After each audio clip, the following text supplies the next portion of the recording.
जय योगेश्वर, जय श्री कृष्ण, हरिओम। बंशीधरम तुत्रधरम नमामि मनोहरम मोहहरम च कृष्णं मालाधरम धर्मधुरम धरं च पार्थस्य सारथ्यकरं च देवं कर्तव्यदीक्षां च समत्वशिक्षां ज्ञानस्य भिक्षां शरणागतिं च ददाति गीता करुणाद्रवुता कृष्णेन गीता जगतो हिताय। श्रीमद् भगवद गीता जी अध्याय 18वां, श्लोक 12वां और भाग 6वां। आज एक ही श्लोक का 6वां भाग, पहली बार इतनी चर्चा हो रही है। श्लोक इस प्रकार है। कर्म फल के त्याग करने वाले जो त्यागी हैं वास्तव में तो वही त्यागी है। जो मनुष्य कर्म फल का त्याग न करे तो क्या परिस्थिति होगी कि अनिष्ट मिष्टम और मिश्र फल मरने के बाद भी साथ में आता है। अनिष्टमिष्टम मिश्रम च त्रिविधम कर्मण फलम भवत्यत्यागिनं प्रेत्य न तो संन्यासिनां क्वचित।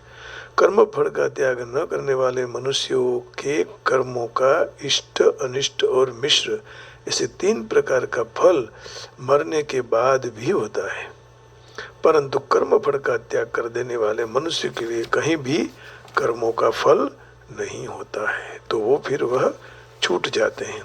Agreeable, disagreeable and mixed threefold indeed is the fruit that occurs after death from the action of the unrenouncing, but there is a known whatsoever the for those who have renounced। तो जो इष्ट है, अनिष्ट है, मिश्र है, यही नहीं पाना है तो फिर कर्म फल की आशा ही नहीं रखना, कर्म फल का फल ही नहीं प्राप्त, त्याग से करना।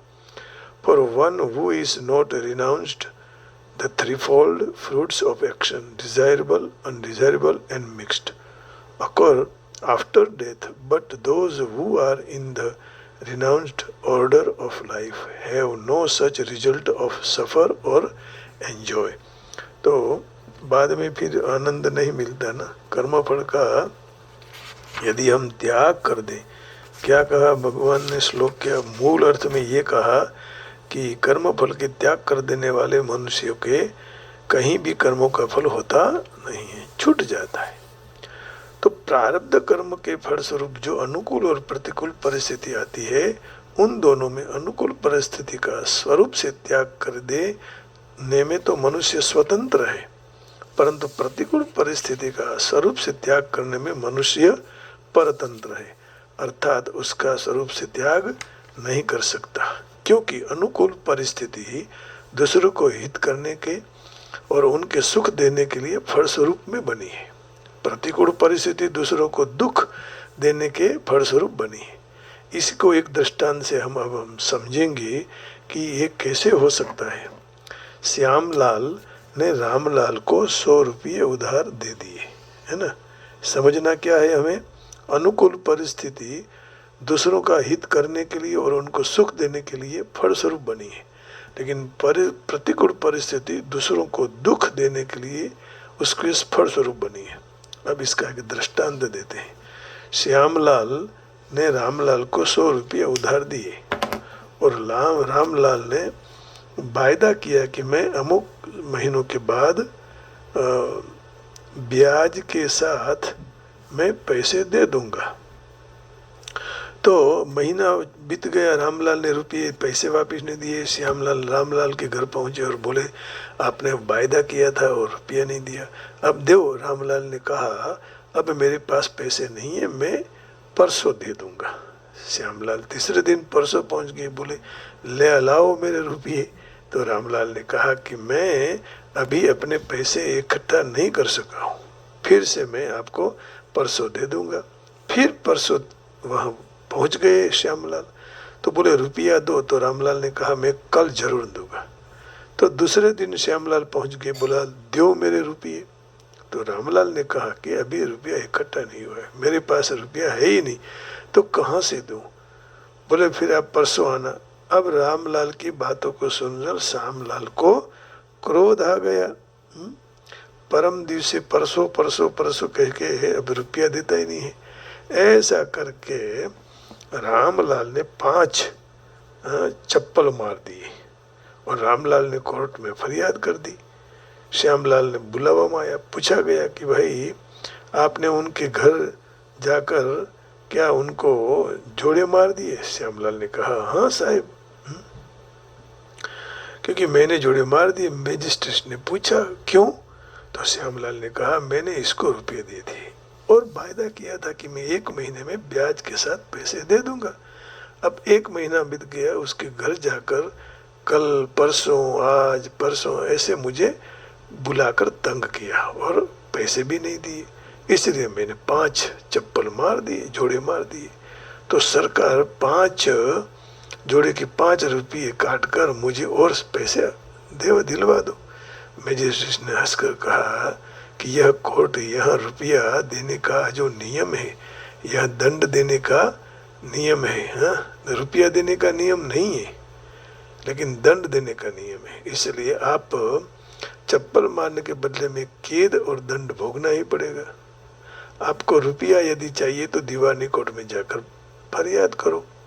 तो रुपया देने का कायदा है, क्योंकि वहाँ वो विभाग अलग है। इस तरह अशुभ कर्म का जो फल प्रतिकूल परिस्थिति है वह फौजदारी है, इसलिए उन्होंने स्वरूप से त्याग नहीं कर सकते। शुभ कर्मों का फल जो अनुकूल परिस्थिति है वो दीवानी है और इसलिए उसको स्वरूप से त्याग कर सकते हैं। इससे सिद्ध हो गया कि मनुष्य के शुभ अशुभ कर्मों का विभाग अलग अलग है। इसलिए शुभ कर्म पुण्य और अशुभ कर्म पाप का अलग अलग संग्रह होता है। स्वाभाविक रूप से यह दोनों एक दूसरे से कटते नहीं है, अर्थात पाप से पुण्य नहीं कटता है और पुण्य से पाप नहीं कटता है। हाँ, जो मनुष्य पाप करने के उद्देश्य से प्रायश्चित रूप से शुभ कर्म करते हैं तो उनके पाप कट जाते हैं। पाप काटने के उद्देश्य से प्रायश्चित रूपी शुभ कर्म करते हैं। तो संसार में एक मनुष्य पुण्यात्मा है, सदाचारी है और दुख प्राप्त कर रहा है। एक पापात्मा है, दुराचारी है, फिर भी सुख भोग रहा है। इस बात को सीधे इसके कारण अच्छे पुरुष के अंतर में ऐसी शंका होती है कि ईश्वर में ऐसा न्याय क्यों है? ये तो सबके साथ हो रहा है, हम सब इसमें आ गए। हम देख रहे हैं कि जो गलत कर रहे हैं वो सुखी है, अब जो अच्छा कर रहे हैं वो दुखी है और वे लोग सुखी हैं। तो इसका समाधान ये है कि महाभारत पर्व में एक कथा आती है। वन पर्व में एक दिवस द्रौपदी जी ने युधिष्ठिर महाराज से कहा कि आप धर्म को छोड़कर एक पांव भी आगे चलते नहीं है, आप वनवास में दुखी हो रहे हो। दुर्योधन धर्म की किंचित मात्र भी परवाह न करके केवल स्वार्थ परायण हो रहा है। और उसने तो ये भी कहा था कि जानामि धर्मम न च मे प्रवृत्ति, जानामि अधर्मम न च मे निवृत्ति, केनापि देवेन नियुक्त, ऐसा कुछ है। मैं कोई देव मुझे काम करवा रहे, मैं कर रहा हूँ, तो छता यहाँ वो राज्य कर रहा है, आराम से जी रहा है, सुख भोग रहा है। हाँ? तो ऐसी शंका करने से युधिष्ठिर महाराज ने कहा कि जो सुख प्राप्त करने की इच्छा से धर्म का पालन करते हैं वह धर्म के तत्व को जानते नहीं हैं। वे तो पशुओं की तरह सुख भोगने के लिए लुलुप दुख से भयभीत रहते हैं, फिर बेचारे धर्म तत्व को कैसे जान सके। इसलिए मनुष्य की मनुष्यता उसी में है जिसमें अनुकूल और प्रतिकूल परिस्थिति की परवाह न करके शास्त्र की आज्ञा के अनुसार केवल अपने धर्म कर्तव्य का पालन करता रहे। तो ये इसका समाधान हो गया। अब पुण्यात्मा जो दुख प्राप्त हो रहा है तो पूर्व के कोई जन्म में किए हुए पाप का फल है, अभी किए हुए पुण्य नहीं है। इसी तरह अभी पापात्मा जो सुख भोग रहे हैं तो वो पूर्व के कोई जन्म में किए हुए पुण्य का फल है। माने सीधा हिसाब है, जो करेगा वो फल भोगेगा भगवान, यही है गीता का ज्ञान। ऐसा है ना, कोई भजन, कोई पिक्चर का गीत भी है शायद। तो इसमें एक तात्विक बात बताई, कर्मों के फल रूप में जो अनुकूल परिस्थिति आती है उससे सुख होता है, प्रतिकूल परिस्थिति आवे तो दुख होता है, ऐसी बात भी नहीं है। जैसे अनुकूल परिस्थिति आते मन में अभिमान होता है, कई दुर्बल लोग के प्रति हम घृणा होती है, अपने से अधिक संपत्ति वालों को देखकर ईर्ष्या होती है, असहिष्णुता होती है, ये नहीं होनी चाहिए, है ना। कोई दुबड़ा आ गया तो हम उसके साथ घृणा करते हैं, और पैसे वाला आ गया तो फिर हम ईर्ष्या करते हैं, तो अंतःकरण में फिर जलन होता है। तो ऐसे मन में ऐसा दुर्भाव आता है कि उनकी संपत्ति कैसे तरह नष्ट हो जाए और समय आवे उसके कैसे हम नीचे दिखाएं, ये चेष्टा भी करते हैं। तो इस तरह सुख सामग्री और धन संपत्ति रहते हुए भी वह सुखी नहीं रह सकता है, परंतु बाहर की सामग्री को देखकर अन्य लोगों को ऐसा भ्रम होता है कि वह बहुत सुखी है। इस तरह कोई विरक्त त्यागी मनुष्य को देखकर भोग सामग्री वाला मनुष्य उसके पर दया करता है, दया आती है कि इसके पास दम्भ से कुछ नहीं है, बेचारा बहुत दुखी है, परंतु वास्तव में विरक्त के मन में बाहर शांति और बाहर अधिक प्रसन्नता होती है। शांति और प्रसन्नता धन के कारण कोई धनिक में नहीं रह सकती है ना। ये तो भगवान का अटल निर्णय है। इसलिए मात्र धन का होना ही सुख नहीं है, और धन का नहीं होना अभाव भी दुख नहीं है।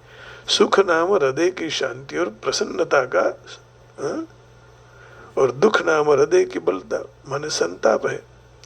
तो पुण्य और पाप का फल भोगने में एक नियम नहीं है। पुण्य तो निष्काम भाव से भगवान को अर्पण करने से समाप्त हो सकता है, परंतु पाप भगवान को अर्पण करने से समाप्त नहीं होता है। पाप का फल तो भोगना ही पड़ता है, क्योंकि भगवान की आज्ञा के विरुद्ध किए हुए कर्म भगवान को अर्पण कैसे हो सकते हैं, और अर्पण करने वाला भी भगवान की विरुद्ध के कर्मों को भगवान को अर्पण कैसे कर सके। परंतु भगवान की आज्ञा के अनुसार किए हुए कर्म ही भगवान को अर्पण हो जाते। इस विषय में एक और वार्ता है ना। क्या वार्ता है? एक राजा अपनी प्रजा सहित हरिद्वार गया, उसके साथ सब प्रकार के लोग थे, उसमें एक चमार भी था।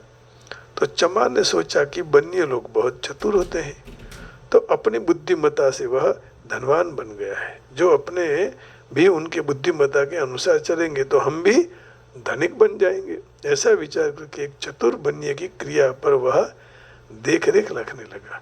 जब हरिद्वार के ब्रह्मकुंड में वहाँ पंडित लोग दान पुण्य का संकल्प करवाने लगे, तब बनिए ने कहा कि मैं अमुक ब्राह्मणों को रुपया उधार दिया हुआ है, आज मैं उस दान रूप में श्री कृष्ण अर्पण करता हूँ। ब्याज के रुपये दिए थे वो आज मैं दान में दे देता हूँ, ऐसा बोलता है, उधार दिया था।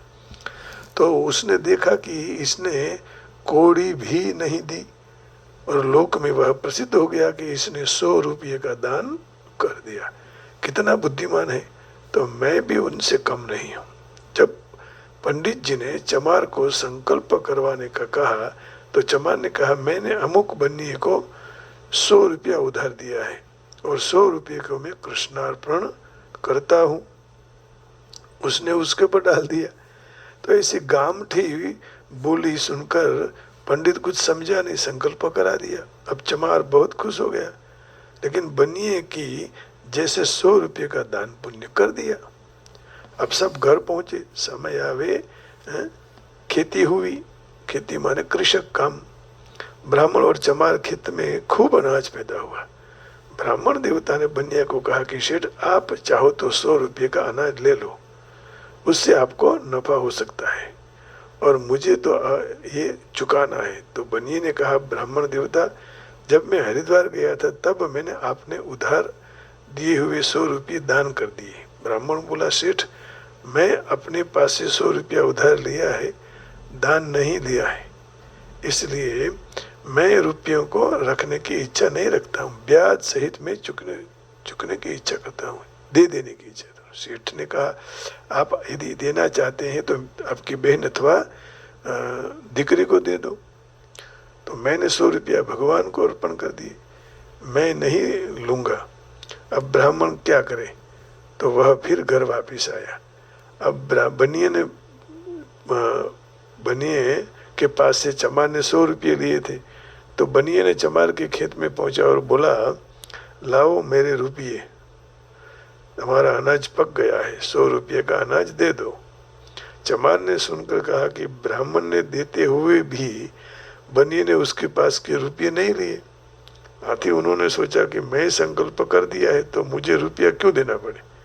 ऐसा विचार कर चमार ने बनिए को कहा कि मैं तो अमुक सेठ की तरह गंगा जी में खड़े होकर सारे रुपये कृष्णार्पण कर दिए, तो मुझे अब रुपया क्यों देना पड़े। बनिया बोला, तुझे अर्पण देने की फर्ज से तू छूट नहीं सकता है, कर्ज नहीं छूटेगा, क्योंकि तूने मेरे पास से कर्ज लिया है, तो तेरे छूटने से कैसे छूट जाएगा। तो मैं तो 100 रुपया ब्याज सहित ले लूँगा, दे मेरे रुपये। ऐसा करके उसने चमार के पास से अपना 100 रुपये का अनाज ले लिया। इस वार्ता से सिद्ध होता है कि अपने ऊपर दूसरों का जो कर्ज है वह हम छोड़ने से छूट नहीं जाते हैं, है ना। छोड़ देंगे तो नहीं छूट पाते हैं।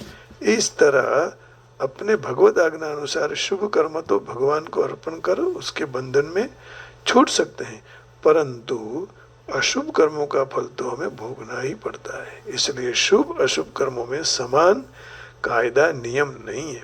ऐसा नियम बन जाए तो भगवान को अर्पण करने से ऋण और पाप कर्म छूट जाए तो फिर सारे प्राणी मुक्त हो जाएंगे, परंतु ये संभव नहीं है, भोगना ही है। उसमें एक मार्मिक ऐसी बात है कि अपनी जात को सर्वथा भगवान को अर्पण कर देने से, अर्थात सर्वथा भगवान के शरण जाने से पाप पुण्य सर्वथा नष्ट हो जाते हैं। ये लेकिन कैसे, इसकी बात 66वें श्लोक में भगवान कह रहे हैं, 60 श्लोक में, फिर यहाँ विराम देंगे। भगवान कह रहे हैं कि सर्वधर्मान परित्यज्य मामेकं शरणं व्रज अहम त्वा सर्व पापेभ्यो मोक्षयिष्यामि मा शुचः। सारे धर्मों को आश्रय त्यज कर तू एकमात्र मेरे शरण में आ जा, मैं तुझे सारे पापों से मुक्त कर दूंगा, चिंता करने की जरूरत नहीं है। तो भगवान के शरण में जाना ही सर्वोत्तम भक्ति है, सर्वोत्तम कार्य है, सर्वोत्तम श्रेष्ठ मार्ग है। जो कुछ भी करो भगवान के यत् करोसि यदस्नासि यज्जुहोसि ददासि यत् तपस्यसि कौन्तेय तत्कुरुष्व मदर्पणम्। भगवान ने आगे भी कह दिया है ना, यत् करोसि यदस्नासि यज्जुहोसि ददासि यत् तपस्यसि कौन्तेय तत्कुरुष्व मदर्पणम्। आइए आज राम का भजन हम साथ में गाएंगे और भगवान से प्रसन्नता प्राप्त करके वाणी को यहाँ विराम देंगे।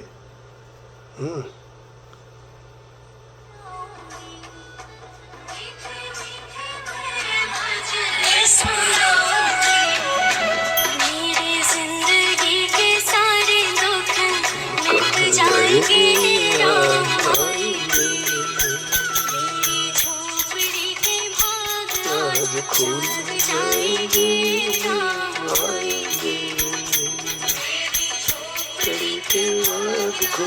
खुल जाएंगे, राम आएंगे। राम जय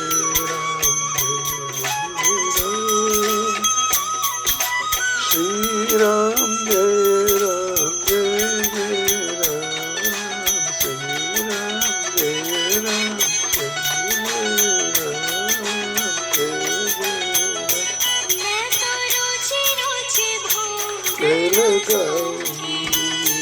मैं तो रुचि रुचि भोग लगाऊंगी,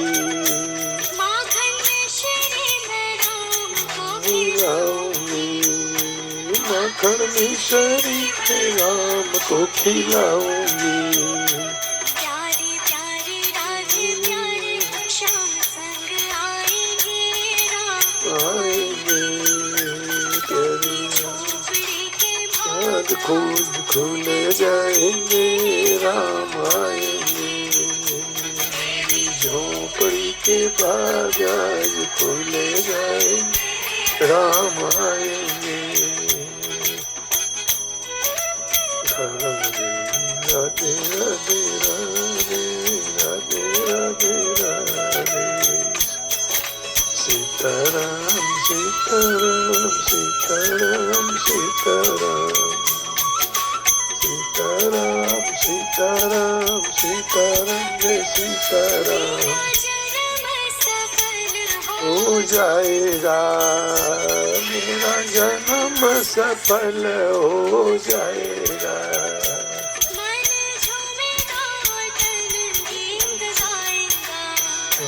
मन झूमेगा गीत गाएगा।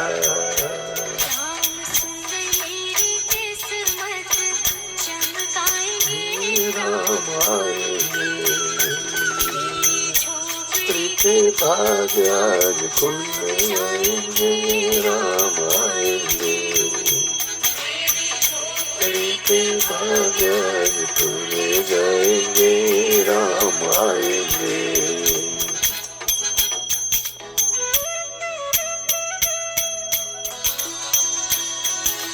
सीताराम सीताराम राधे श्याम, आज खुल जाएंगे, राम आएंगे। मेरे झोपड़ी के बाद खुल जाएंगे, राम आएंगे। राम आएंगे, राम आएंगे, आएंगे राम आएंगे। झोपड़ी के बाद खुल जाएंगे, राम आएंगे। झोपड़ी पे बाद खुल जाएंगे, राम आएंगे।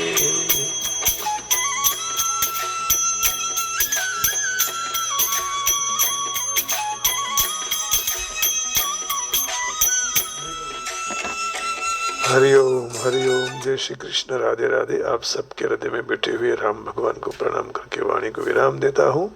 जय योगेश्वर, ओम नमः शिवाय। जय बरसाने वाली, गोविंदा गोविंदा। जय राम जी की, जय श्री राम। चिंतन